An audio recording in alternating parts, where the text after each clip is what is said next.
Yo, aujourd'hui, je fais un point sur l'avancement de mon projet.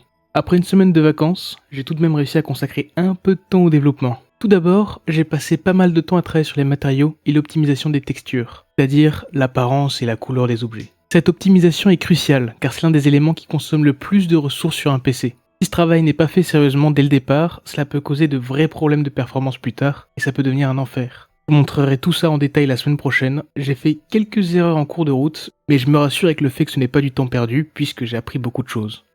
Ensuite, j'ai commencé à me pencher sur les mathématiques et les statistiques du jeu.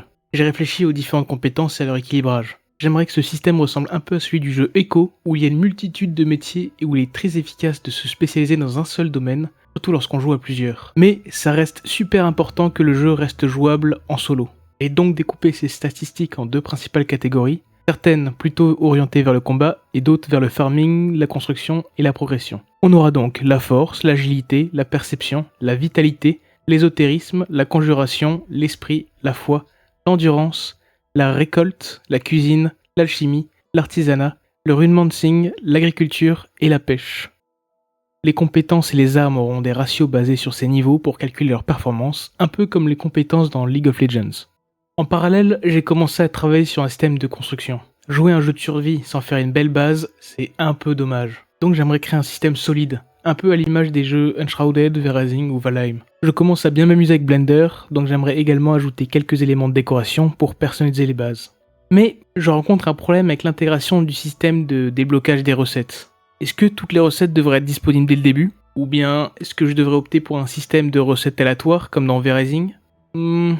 Et j'aime pas trop le système de Palworld, où il faut utiliser des points de compétences pour découvrir des recettes. Il y a déjà beaucoup de choses à faire lorsqu'on gagne des niveaux, donc c'est peut-être pas la bonne solution. Pour l'instant, je penche plutôt comme un système comme Minecraft, où l'on débloque des recettes en découvrant de nouvelles ressources. Mais ce problème a un inconvénient majeur, si une ressource particulière n'est pas découverte, le joueur peut se retrouver bloqué sans trop savoir quoi faire. Qui n'a jamais cherché sur Google les recettes de pistons dans Minecraft?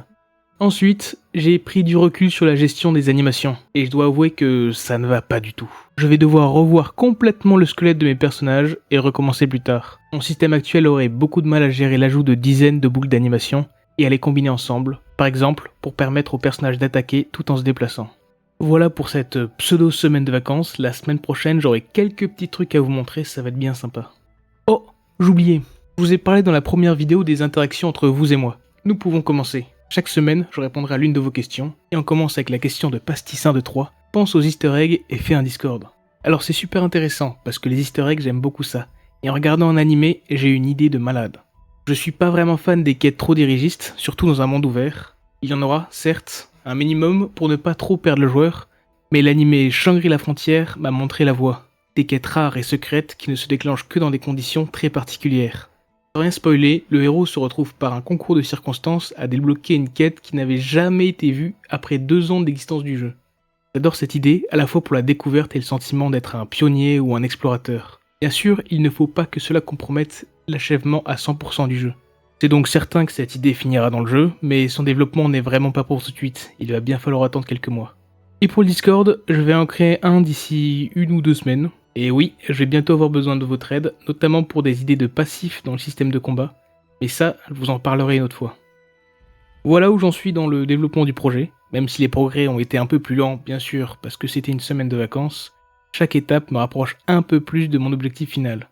Merci beaucoup de suivre cette aventure avec moi, et à la semaine prochaine pour de nouvelles avancées. Bye.